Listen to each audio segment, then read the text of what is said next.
Hello and welcome to another video here on my YouTube channel. Today I'm going to talk about having one project versus having many projects. So someone left a comment on my YouTube channel fairly recently. I can't remember who it was, so apologies if it was you. Someone said I inspire them to have more than one project on the go at a time. That was a comment to one of my podcast episodes where I was talking about juggling several projects. Did I lead this person astray? I feel like I did. So today I thought I'd talk about the advantages or disadvantages, the pros and cons of having one project on the go versus many projects on the go. So I hope you enjoyed today's video.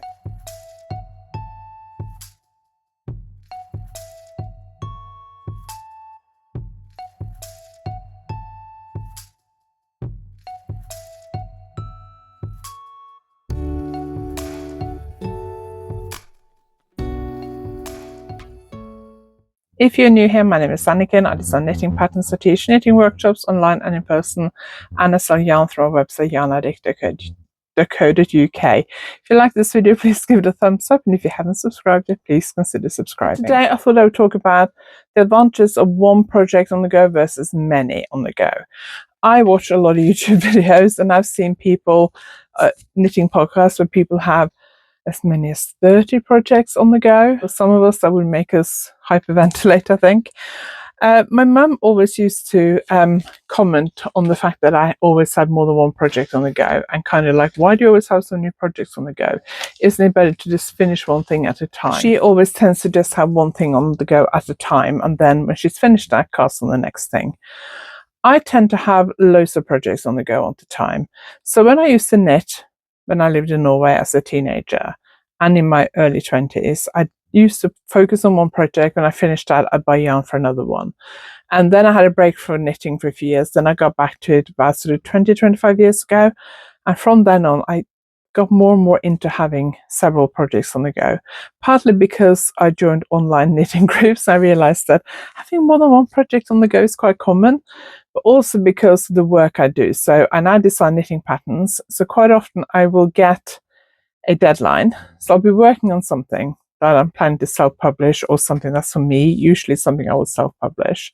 And then I'll get a commission for a magazine design. So I have to put aside whatever I'm working on and start on that. Then I finish that. And instead of going back to what I was working on, I then cast on something else. Then I get another commission. Then I put that aside.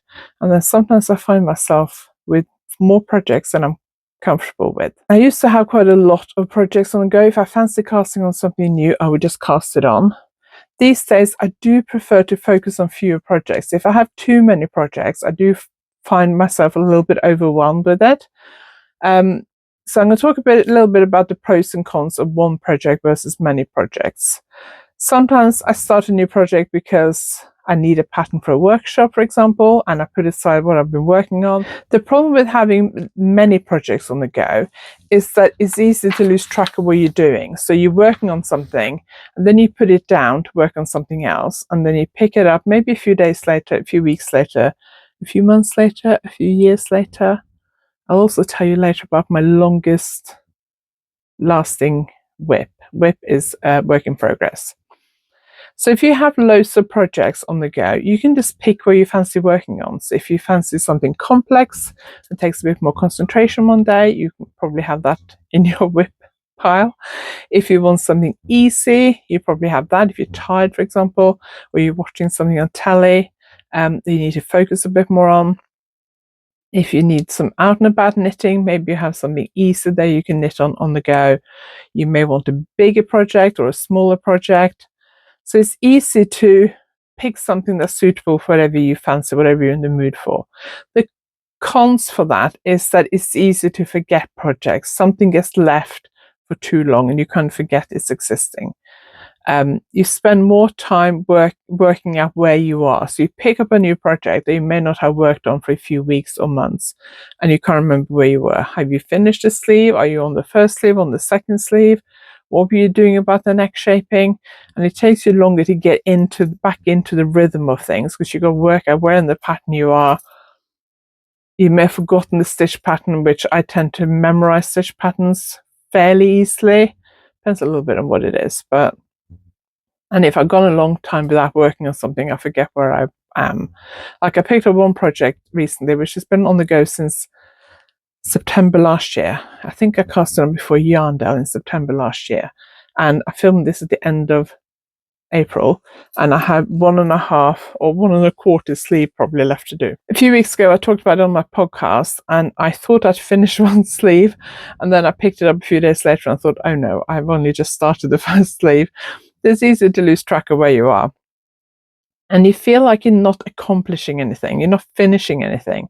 So if you find that you do a lot of knitting but you never seem to finish anything, is that because you have too many things on the go at a time? The advantage of having one project on the go before you start the next one is you can finish it quicker. So you may be working on a sweater for yourself, like I've just finished this one. I can't remember how long it's taken me to knit this one. 3 weeks maybe, and I mean I'm quite a big size, and this was on 4-ply yarn and 3.5mm needles. But I have worked on some smaller projects in between as well, so it hasn't been just this one. You're not spending a lot of time working out where you are. Every time when I picked this one up, I could just pick it up and start knitting because I knew what I was doing. I got the, because it's a 12-row repeat, I knew that I had to do row 1 to 4 was stocking stitch. No, row 1 to 5 was stocking stitch. Row 6 was a purl round. Row 7 was knit 2 together, yarn over. Row 8 was a purl round. Row 9 was knit. Row 10 was purl. Row 11 was yarn over, knit 2 together. Row 12 was purl. So I kind of memorized the pattern because I was picking it up every day and working on it. The disadvantage is that you can get bored. Towards the end of a big project, I usually get a bit bored and I'm longing to work on something else. It may not be suitable for all occasions. Last week I had a hospital appointment for an eye appointment at the eye hospital in Plymouth. And I know from experience that they usually run very late. It's common for them to have a long delay. I've been there before when I've been there for like 3 hours in total. But most of the time, I've had 4 appointments there now, I think. And I think last time I went last summer, it was only like maybe half an hour to wait. But most of the other, one time I was there for like 3 hours in total. One time I had to wait for like nearly 2 hours. So I know that there's a long wait there quite often. And I know that I also have to see 2 or 3 different people with wait in between. So I like to take something with me, because if I'm just scrolling on my phone for that long, it gets a bit boring. So because I was keen to finish this, I decided to take this jumper with me. But I was on the sleeve, I think. Yeah, I think I was on the sleeve. And sitting there knitting on the sleeve in the waiting room with a big top and having to like shove it back in my bag when I was called up is a little bit annoying. And taking the hat I'm also working on would have been a lot easier because it's smaller. But I really wanted to finish this, and I thought, since I might be there for quite a while, I'm going to take this. So I did. But a smaller project would have been a lot more suitable. So the advantages of one project at a time is that you can keep focused more and you finish it quicker. The disadvantage is they may not be suitable for all your knitting time, all the times you can, all the knitting occasions perhaps. Especially if you're traveling on holiday or traveling, you want project you can take in the car with you, on the bus, on your commute to work, to knit in a coffee shop, chatting with friends, things like that. Certain things may not be appropriate because they take too much concentration or they're too big. So it's useful to have a smaller, easier project on the go as well. Now, obviously, it's your knitting, it's your life, you do you. If you love having 30 projects on the go and that makes you happy, great, you do you. If you like having one project at a time and be very disciplined and start one thing, finish it, fine. What happens if you get fed up with a project and you don't like it anymore? Like you actively start to really dislike working on it. Like, I don't like knitting this, but I'm going to love it when I finished it and I want to wear it. Or I'm knitting this, I hate knitting on it, but I'm also don't like the finished results. I'm not going to enjoy wearing it or using it. What would you do in that situation? I had somebody on a workshop once, I'm sure I've said this before, who was working on the project, and she said, I hate this project. And I was like, but why are you working on it? Well, I paid a lot of money for this yarn, I'm going to finish it.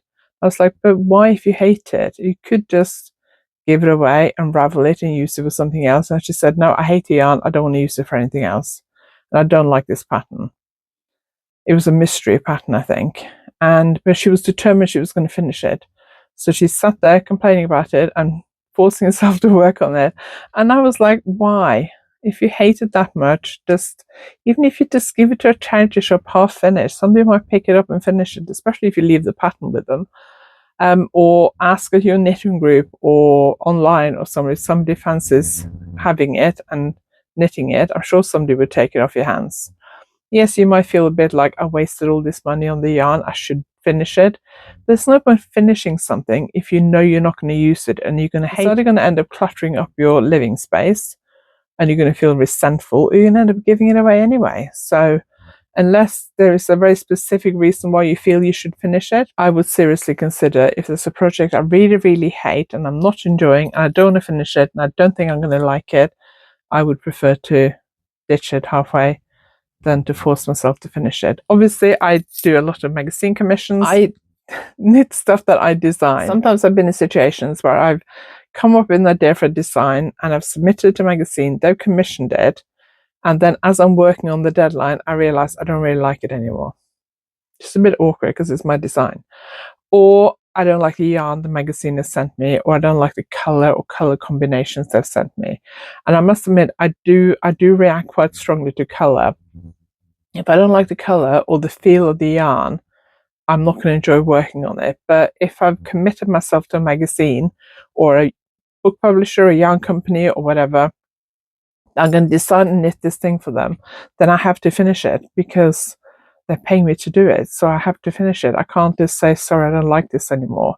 If something really isn't working and I can come up with another better solution, I will email them and say, look, I don't think this is working like I thought it would. Can I do it this way instead? It depends on the magazine and the editor or the yarn company. Some magazines I have more flexibility than with others.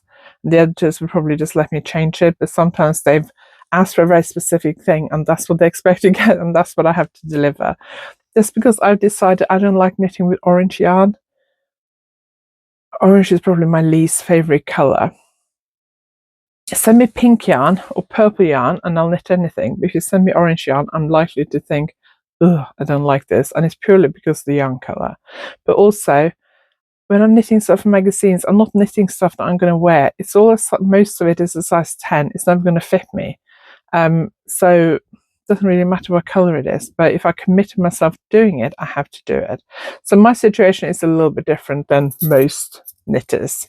So what do you do if you like having loads of projects on the go? Are you a one project at a time type person? Tell me in the comments, and tell me what you do if you have a project that you really, really dislike working on. Do you leave it and do something else, or do you keep going because you've started, so you're gonna finish it? Let me know in the comments what you do. And also, don't worry about what other people think. If you see people online saying, I don't know why people can have 30 projects on the go, stick to one project. Doesn't matter. It's your life. It's your knitting. You do you. If somebody else thinks that you have too many projects on the go, that's their problem. Nothing to do with you. Just do what you want to do and ignore other people's negativity. You don't need that in your life. If you feel like you have too many projects and it's making you feel a bit like things are getting out of control, then go through them, decide which ones you're going to finish and which ones you're not going to finish. If you belong to a knitting group, either in person or online, see if anyone else fancies taking over, or unravel it and see if you can use the yarn for something else. Or I have on a few occasions just pulled the needles out and binned it. I know that's a waste of time and money, but I have a few times. Not very often, but occasionally. Force yourself to do something that makes you miserable. Anyway, let me know your views on this in the comments below. Thank you much for watching. I really appreciate it. If you like this video, give it a thumbs up. And if you haven't subscribed yet, please consider subscribing. And I'll see you next time. Thanks for watching.